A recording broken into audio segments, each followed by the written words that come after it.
Appreciate everybody being here. Good work day to day. I thought we got some more situational work. Got into a little bit of overtime, game situations. We really continue to emphasize third downs. Trying to put our guys in challenging circumstances and on both sides of the ball. Just truly emphasizing our response. I thought the defense was dominant today. Really came out. And I thought we're flying around with the ball. I'm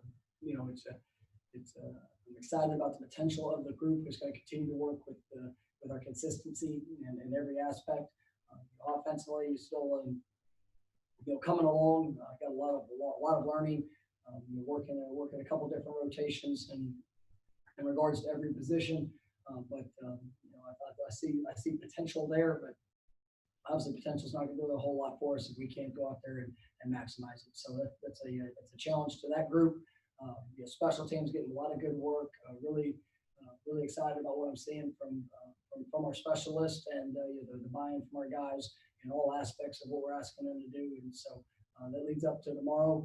Tomorrow evening, we're going to get a chance to take it to the stadium and you'll get a little bit of scrimmage work. I'm excited to see these guys really more in a game type situation.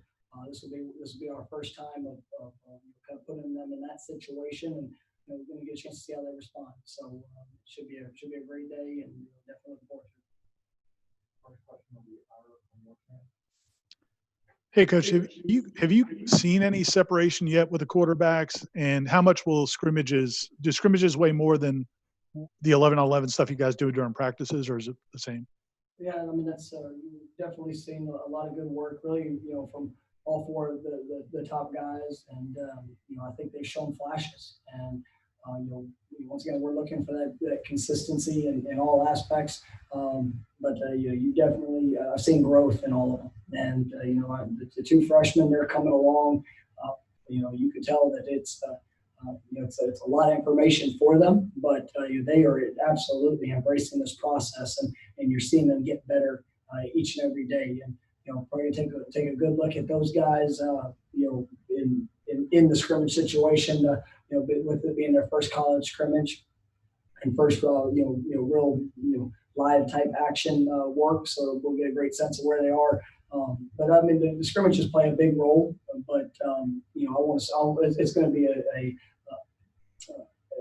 an all-inclusive approach when we look at how we're evaluating these guys. But production matters. And when you're out there on the field, whether you're with the ones, twos, or threes, if you're making the other 10 guys out there better by the way that you play, that speaks volumes to me.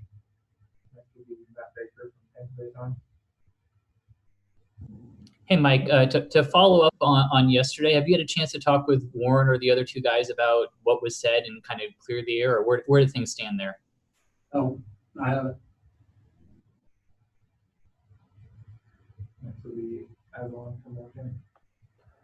Back to quarterbacks, Coach, it was pretty noticeable, and James also mentioned that he changed a little bit of his throwing motion, I guess tightened it up a little bit. What sort of benefits do you guys hope he gets from that, and how does that conversation sort of happen? Do you or Kenny kind of approach him with it? Yeah, every quarterback's going to have a little bit of their own style in their release, and I want them to be true to their comfort, but you're trying to be as efficient as possible. We're a rhythm-based passing team. I think the biggest thing that we really focused on is his feet, and I think once he gets his feet in the right place, we tried to tighten up a few things, up top in the throwing motion, just to be able to get the ball out and as effective and efficiently as possible. But the thing I'm proud of is really seeing the development that he's having within his lower half. And he's throwing the ball on time. You kind of getting a better sense with each opportunity of where he's supposed to be and kind of the rhythm of when it should, what that timing should look like. And I think that's really helping with the consistency.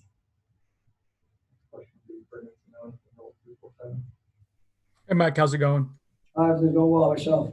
Good, thanks. I've seen both Jarvis, Brownlee, and Raymond Woody's names pop up quite a bit in the mission takeaway deal that Coach Fuller does. What are those two guys doing well to keep positioning themselves to make turnovers this preseason? I'm glad you mentioned them because both those guys are doing a really nice job.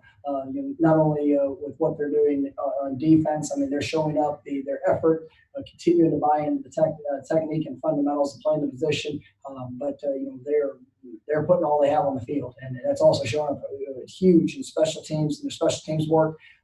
They're trying to be that all-inclusive, well-rounded player, and those two guys have had a really good week. Excited about what their futures hold, and so I'm glad you mentioned them because they've definitely been a couple of bright spots, from a couple of young guys that I think have great futures.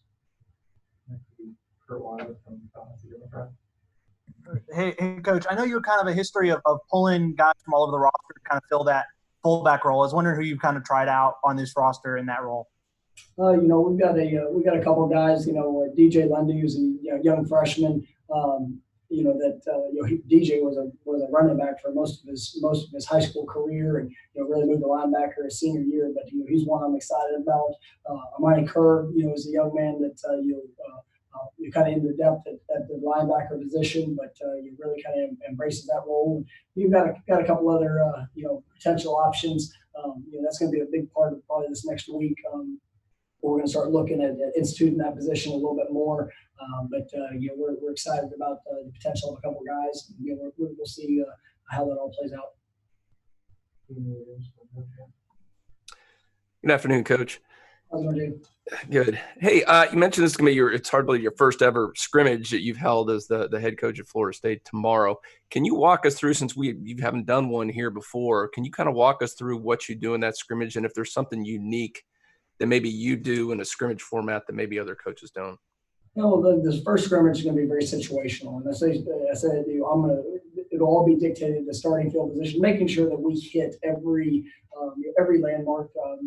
There'll be a coming out, there'll be a sudden change, short field. There's going to be just base series. Probably try to throw a 2-minute situation in there, at some point, probably in overtime to wrap it. Just trying to help guys understand the course of the game, the different things that could show up, and obviously focusing on their response. One of the things that we have to do and that we'll incorporate tomorrow is also the sideline adjustments. That's one of the biggest things that we try to make sure that we coach up throughout scrimmages is, what does that look like? Anytime you're going against each other, there's always somebody that can be constantly rolling. But we try to build in, a little bit of time for both sides of the ball. Hey, this is where we sit. This is what it needs to look like. To the detail of where guys stand. Just so that if the starter's, in a chair, the backup needs to be behind them, and we just want everybody to gain comfort in what that looks like. We're also going to get some good special teams work. This will be one of our first full live special teams opportunities, and you continue to build off things that we've been doing up until this point. So we'll have another scrimmage here later in camp that will kind of go more as a game flow. But I just don't want to miss out on any opportunity for a situation. So that's why we kind of script that as much as we can in the first one.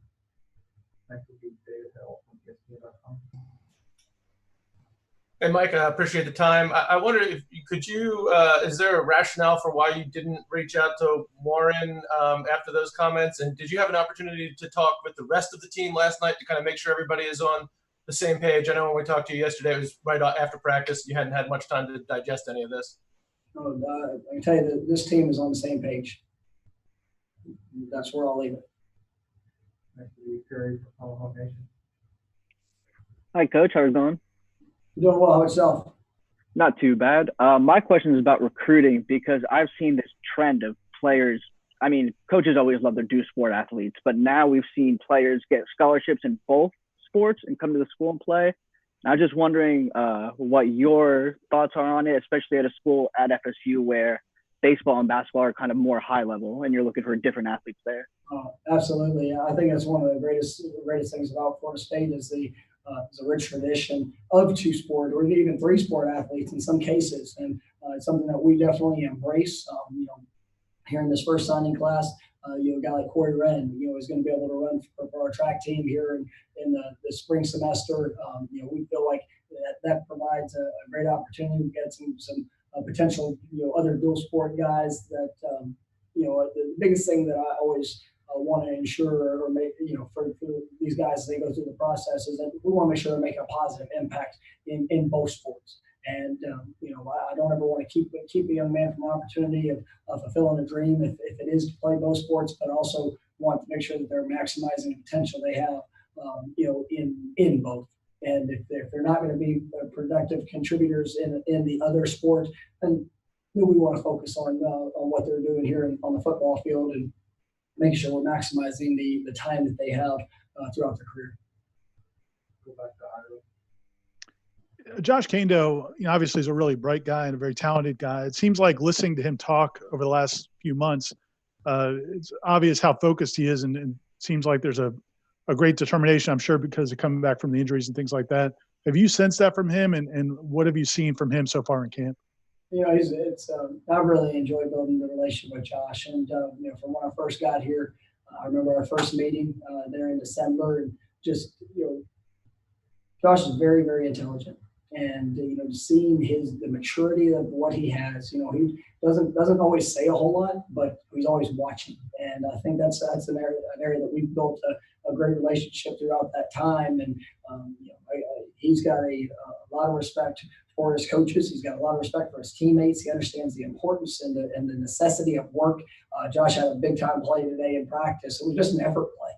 He's a guy that's played some good football here, but he wants to be better. This is a year that we're counting on him, and he knows there's been some bumps in the roads, and but trying to maximize the opportunity he has in front of him for this year. There's probably going to be a bump in the road at some point this year for him. That's part of life. But for him, he's controlling the response, and he was giving everything that he has. And I'm really, really pleased with what I've seen from him, and we're going to continue to push him because I think he's got an extremely high ceiling of where he can go. Last one will be Warchant. You mentioned earlier in camp about how you want to kind of just keep things simple and don't overwhelm the players. But with the scrimmage and being less than 30 days from the start of the season, do you want to put them in stressful situations and see them strain? You're assuming it hasn't been stressful on them. We've stressed them in a lot of ways. And so, it's just building that confidence in understanding in confidence in the concepts. And so we're being very multiple with them. We're trying to find out, it's big for our evaluations to see what our guys do best. We're looking at a lot of different personnel groups. We're looking at a lot of different sub packages in regards to what we're asking our guys to do and just how well they grasp and understand the big picture approach to the concepts and schemes that we're implementing. And so there's definitely been a great amount of learning that has been required. But on the flip side of it, I don't want to paralyze their minds by just overwhelming them with information. And we do have, it's probably an added benefit that we get an extra week before the first game, and even the 2 weeks before we start camp, having the walkthroughs and being able to go through that process. I think that's going to be a big benefit for us. But I want to see these guys play fast. We're probably going to get a little bit more aggressive next week, with the kind of the second wave of installation. But we've got a lot of offense, a lot of defense in right now. Probably not big picture approach. It's not an overwhelming amount, but I want to see them be able to process that information and go out there and play fast tomorrow night. Thank you. Thank you guys.